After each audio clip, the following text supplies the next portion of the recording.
Episode 1 takes place about 30 some odd years before Episode 4, which was the original film. What is it? Your father's lightsaber. This is the weapon of a Jedi Knight. Not as clumsy or random as a blaster.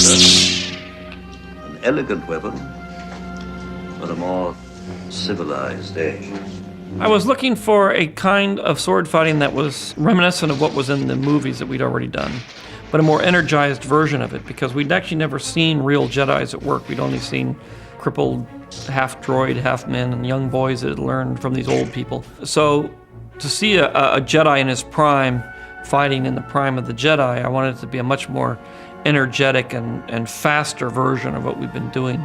So I think he wanted something special. I think he wanted the audience to understand where these Jedis came from, what their powers were, and how sophisticated they were in the art of battle. The Sith Knights were started by a fallen Jedi Knight who was tempted by the dark side. The secret was that they were patient and they trained and studied, but they didn't make their presence known to anybody until we get to Episode 1 here, where they finally make their move to try to take over the universe. With this film, the fighting had to be very strong. What I had in mind after watching the first Star Wars films was that you would see that they had studied every single style of swordplay, you know, from epee to kendo. That's what we've gone for. I like that there. That's strong in there, isn't it? You know, kendo movies. Since they had chosen such a short-range weapon, they would have to be so good if they're up against ray guns and lasers. I think it just needed to be much more gritty than it was, you know, much more scary than it was, much faster and much stronger. They have to be constantly in check. There's no room for error in any of the fights. You won't see it because they're so fast, but if you slowed them down and freeze-framed them, they can only parry there, or they can only attack there. The moves are so natural, or so correct. It's the only place they can be.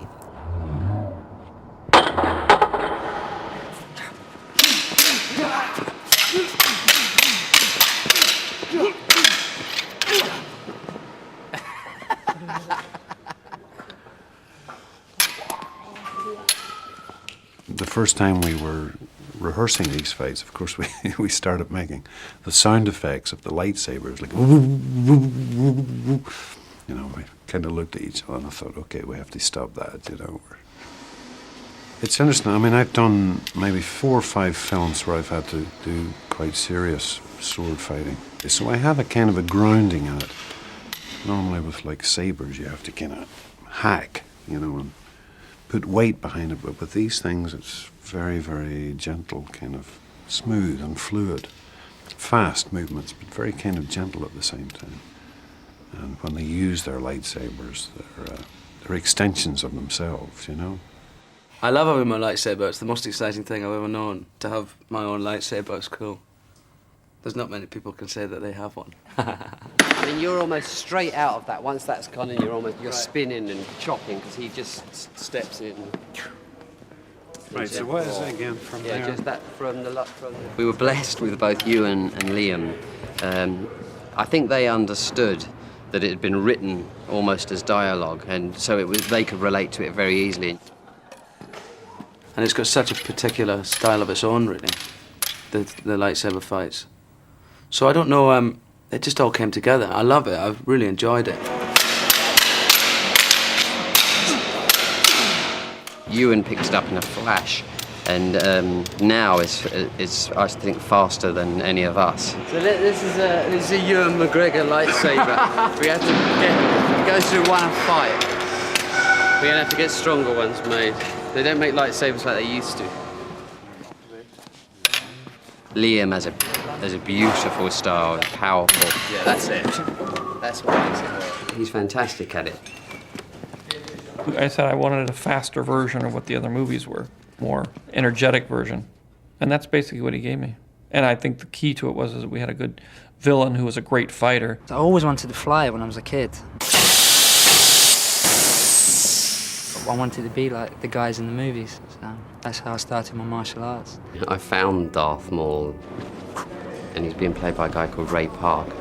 And he's very good in like kendo and martial arts, and he's a brilliant gymnast. I mean, you know, he's better than I am. We actually cast a villain who was a sword fighter. You know, when you have one of the characters who actually knows what he's doing and is really an expert at it, it definitely ups the ante for all the other actors to do their thing as well as they can. And I think it makes a big difference on the screen. We could see immediately he had the look, he had all the physical skill. He was incredibly disciplined, and the amount of work that this guy did was phenomenal. I mean, he put everything.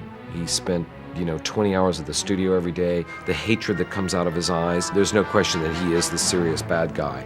The makeup, which was beautifully done, instantly shows you someone who is a real menace. The look of Darth Maul, the Sith Lord, I think it's cool. I think the makeup and the horns and the lenses and the teeth, you just can't help being naughty, just help being that character. I think we all have a bit of a dark side in us, and so I just try and bring that out myself when I play the character. No, he's got to kick him and then jump up, because in the next cut he's landing. He's jumped way up. Okay, so then he could kick him and then jump. Jump, yeah, he's got to kick him and then jump.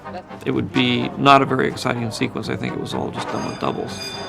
I want to try something else, because most of the emotion of the fight is on people's faces.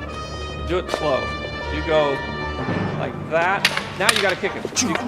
Now I don't even think if you did it with stunt people, they'd all be little tiny things in the frame. You'd never get close to the emotion that you get when you actually see the actors playing the part and see the actors struggling in the fight sequences.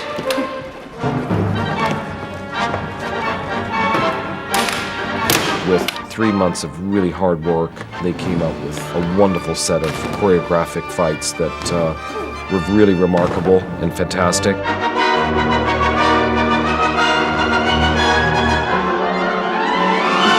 They've got to be down there doing it. You've got to get the sense of peril or threat. We want them to win. They're our heroes, and so we need to be there with them.